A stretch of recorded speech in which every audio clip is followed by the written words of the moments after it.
আসসালামু আলাইকুম। নতুন একটি ব্লগ আপনাদের সবাইকে স্বাগতম জানাচ্ছি। আশা করি সবাই ভালো আছেন। আমি আল্লাহর রহমতে ভালো আছি। এটা ছিল সেদিনকার ভিডিও যেদিন আমরা মিরপুর ১ নম্বর সেক্রেটারি রেস্টুরেন্টে খেতে গিয়েছিলাম। তো সেখানে খাওয়া-দাওয়া করেছিলাম। সবকিছুর ভিডিও আপনাদের সাথে শেয়ার করেছি। এই অংশটুকু আপনাদের সাথে আর শেয়ার করিনি।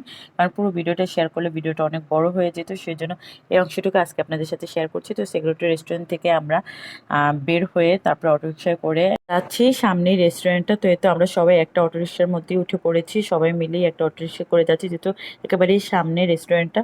তো এই তো আমরা সবাই মিলে সেক্রেটারি রেস্টুরেন্ট থেকে এখানকার দূরত্ব ছিল মাত্র 5 মিনিটের। তো এটা হলো কান্ট্রি সাইড রেস্টুরেন্ট। তো এটা হলো সাজেকের মতো পুরো পরিবেশটা ছিল। সাজেকের ভিউ পেতে হলে সবাই চলে আসবেন এই রেস্টুরেন্টে। এরকম আমি একটা রিলস ভিডিও আপনাদের সাথে শেয়ার করেছিলাম।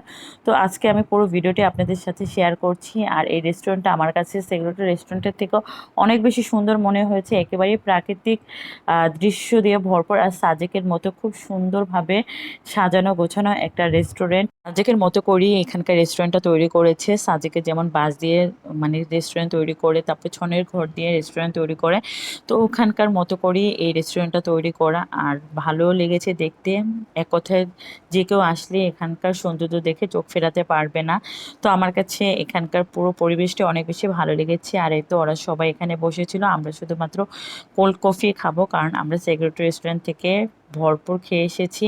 সবার পেট অনেক ভরা, শুধুমাত্র এই রেস্টুরেন্টটা দেখার জন্য এখানে এসেছি, সাথে একটু কোল্ড কফি খাবো সেজন্য।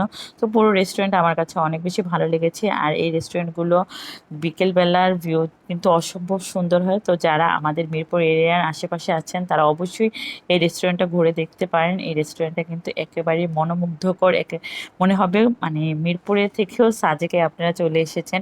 তো আমার কাছে অনেক বেশি ভালো লেগেছে। আর বাইরে প্রচণ্ড গরম, সেজন্য আমরা আবার এসির মধ্যে চলে এসেছি। আর এখানকার আবার দুইটা সাইড, একটা হলো এই যে সনের ঘর যে দেখিয়েছিলাম, তো এখানকার আবার সনের ঘরের মধ্যে এসি সিস্টেম করা। তো এখানে আবার অনেকে যাদের একটু গরম লাগে বা যাদের এসি পছন্দ, বাইরের পরিবেশ থেকে একটু ভিতরে থাকবে, তারা এখানে এসে মানে বসে। তো আমরা এখানে এসেই বসেছি, যেহেতু বাইরে প্রচণ্ড গরম। কারণ ওখানকার ঘোরাঘুরি করে এখানে এসেছি। তো আপনাদের সাথে পুরো সাইডটাই আমি শেয়ার করছি। তো একটু সাইড হলো এসি দেয়া, আর বাকি পুরো অংশটা হলো ফাঁকা জায়গা। মানে বাইরে বর্ষারও ব্যবস্থা আছে, আবার বাঁশ দিয়ে যে তৈরি করে একটা যে খাবারের যে চেয়ার টেবিল দিয়ে তৈরি করা একটা জায়গা, সেখানেও বসতে পারে। তো সব কিছুই খোলা, ওখানকার কোনো এসি নেই, শুধুমাত্র এতটুকু জায়গায় এসি। তো বেশিরভাগ মানুষই খোলা জায়গায় বসতেছে, কারণ খোলা জায়গার পরিবেশটা অনেক বেশি সুন্দর, প্রাকৃতিক একটা মানে পরিবেশে ভরপুর, ভালো লাগে দেখতে। মানে সব কিছু মিলিয়ে কিন্তু আমরা একটু গরম লাগতেছিল বিদায় এখানে একটু বসে কোল্ড কফি খাওয়ার পরে আবার যাব, যে একটু ছবি টবি তুলবো, তারপরে একটু ভিডিও করব, তারপরে বাসায় চলে যাব। এমনিতে অনেকটা রাত হয়ে গেছে। আর এই তো আমাদের কোল্ড কফি চলে এসেছে। তো এই কোল্ড কফিগুলো এক গ্লাস 250 টাকা করে নিয়েছে। তো খেতে ওরকম বেশি স্বাদ মানে না, কিন্তু তারপরেও এখানকার পরিবেশ অনুযায়ী খাবারের মান যেটাই হোক না কেন, পরিবেশ অনুযায়ী এখানে এসে খুব ভালো লেগেছে। তো এই তো মোহনা নিসা ওরা ছবি তুলতেছে। আর ছবি তোলার জন্য অসম্ভব সুন্দর সুন্দর ভিউ আছে এখানে। আর ভিডিও করার জন্য তো আরও আছি। তো আমি আপনাদের সাথে পুরো এরিয়াটাই ভিডিও করছি, যাতে আপনারা এখানে চলে আসতে পারেন। আর মানে খুব বেশি দূরেও না, আমাদের মিরপুর এরিয়ার যারা আশেপাশে আছেন তারা অবশ্যই 1 নম্বরে এই কান্ট্রি সাইড রেস্টুরেন্টে আসতে পারেন। তো এই তো আমাদের ঘোরাঘুরি শেষ। ঘোরাঘুরি শেষ হওয়ার পর এখন আমরা নিচে চলে যাচ্ছি, কারণ অলরেডি এখন রাত বাজে 10টা, আর বাসায় এখন যেতেই হবে। সাফিকে বাসায় রেখে এসেছিলাম। তো এই তো আমরা সবাই এখন বিদায় নিচ্ছি। তো সবাই এক এক করে নামতেছি, আর আমি আপনাদের সাথে ভিডিও করতেছি।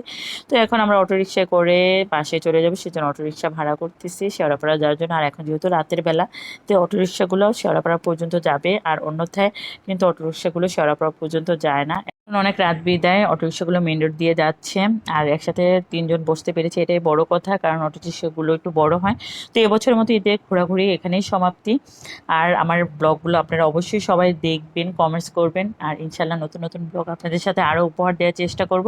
সবাই ভালো থাকবেন, সুস্থ থাকবেন। আল্লাহ হাফেজ।